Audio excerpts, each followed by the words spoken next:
Hello, hello. It's Jennifer here with the Parent Coach Club, and I am with the stunning Kim Muench. Hello, Kim. Hello, Jennifer. Thank you for having me on today.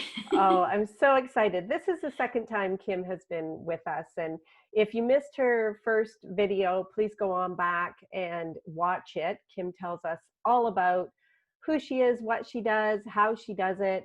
But Kim is here today to share with us how she coaches parents to be confident parents.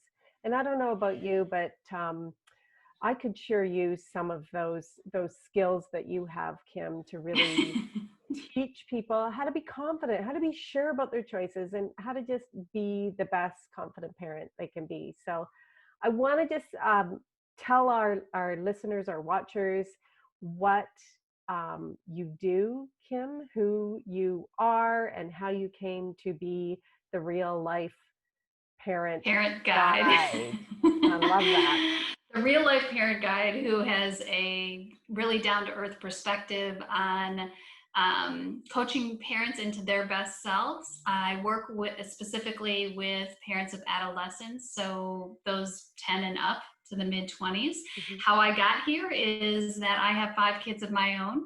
At this point, they are 15 to 32, and I have 4 boys and a girl. So my youngest 2 are boy and girl, and they're still in high school. So I am in the thick of what I am coaching other parents on and working hard to be a present parent to them continuously. And I just have a love and passion for encouraging others to work on themselves in what I think is the most important role that one can have, and that is to be a parent, raising a child, you know. So one of the things I see, and the reason that we're going to talk about this topic today, is a real lack of confidence in parenting.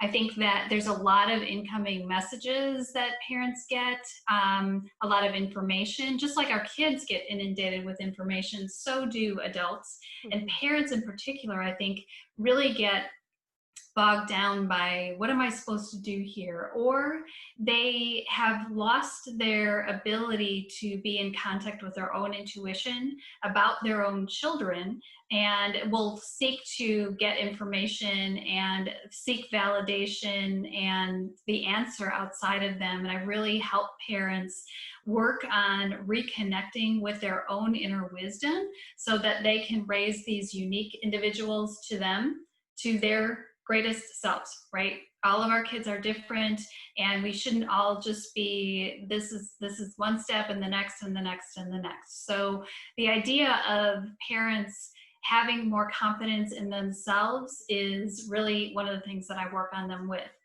And so that being said, the first step is to really recognize and acknowledge how you're feeling about your parenting. And that this video might be the first, sense of awareness. Oh, you just came across this video, and maybe it's like, maybe, how is my relationship with my kids, or what does that look like? Some of the other things can be when our kids roll their eyes, or they go to their rooms and they close their doors, just what is the feeling that you're having inside your body about the quality of the relationship that you have with your teenager at this point. So becoming aware of what, if there is something to work on, right? I think we, again, have lost our gut connection, and part of it is just being still and kind of really taking the time to think about it. Is there something that I need to work on here? Now, that being said, I have been working at this for over 10 years, and there's still things that I need to work on. So it's not to say there's this destination of perfection as a parent, but really assessing as a fluid evolution, how is the relationship going? I think one of the first things point. Can I interrupt for a second, Kim? Yeah. I think it's a really good point for you to just say again that even though you've been doing this for 10 years, and even though you've got adult kids and you've been through everything with your family, like it's a constant learning. And I think as parents, we put so much pressure on ourselves to get it right. Right. And, absolutely. And I know through your coaching, you help parents really identify that, yeah, we're going to get it right, but you might get it wrong. Don't beat yourself up about it. Don't It's a have that, practice. yeah, and that guilt and that shame that wears us down and hangs Right. over our heads. I mean, I know you help parents really push past that and realize, okay, made a mistake. I'm gonna do better next time, and I'm gonna learn from it. So I just wanted to pause there for a second and just like let parents know you are an expert. You are the real life parent guide, and you don't get it right all the time. That's for sure. It's okay That's for that sure. we don't get it right all the time Right. And either. one of the first things that I do with parents is take them through an assessment, a strengths assessment. If anyone knows what strengths-based assessments are, you can do them in the workplace and whatnot. Well, they now have one for parenting. And I think it's one of the first important steps that I do with parents is to let them know, because generally parents will come to me and be like, oh my gosh, I've got all these problems and I'm the worst parent and yada, yada. When I want them to see what their strengths are. So I take them through an assessment and it shares their top strengths. And then we look at those strengths and how can we utilize those? And then that's going to lead us into our next step, which is assessment of the weaknesses. So what are your weaknesses as a parent? Is it not being able to set clear boundaries or hold boundaries? Is it open communication? Are you lacking communication with your child and knowing how to create that space of good communication with your son or daughter? It could be that you go in and rush in and fix and don't let them experience the natural consequences of the choices and actions that they're having. So what are your weaknesses and what do we need to work on? And then we dive a little bit into why is that? Because there's a payoff for you somewhere. There's a payoff that you're not setting and holding those boundaries. So what is that for you? And what is your child often triggering? Their behavior is triggering in you some kind of belief that keeps you from holding the boundary or keeps you from working on that communication. So this is the next step, is really assessing our weaknesses and defining them. Then the next thing is, what am I willing to do as a parent, as the adult in this relationship, to create change? What am I willing to invest energy wise? What am I, time wise? Because you didn't get to where you are with your child overnight. This is lots of little moments that have culminated in whatever your relationship looks like right now. And that doesn't mean, oh my gosh, it's going to take me years to make changes or improve the relationship. That's not necessarily true at all. But it is to know that this relationship is important and that it's going to take some time, energy, and effort. And I, as a coach, cannot work harder than the parents on that. So I'm here to guide, support, help parents figure out what needs to change, but then and then support them through those changes. Because sometimes we know the change that needs to happen, but we're not accountable to anybody, so we let ourselves off the hook, kind of thing. So are you willing to read books? Are you willing to invest in a coach? Are you willing to attend some online summits? There's lots of parenting. I mean, there's so much, I think, out there for parents now. It's about finding someone who resonates with you, or, you feel has a really good message and is very grounded in where you want to be, has done the work themselves.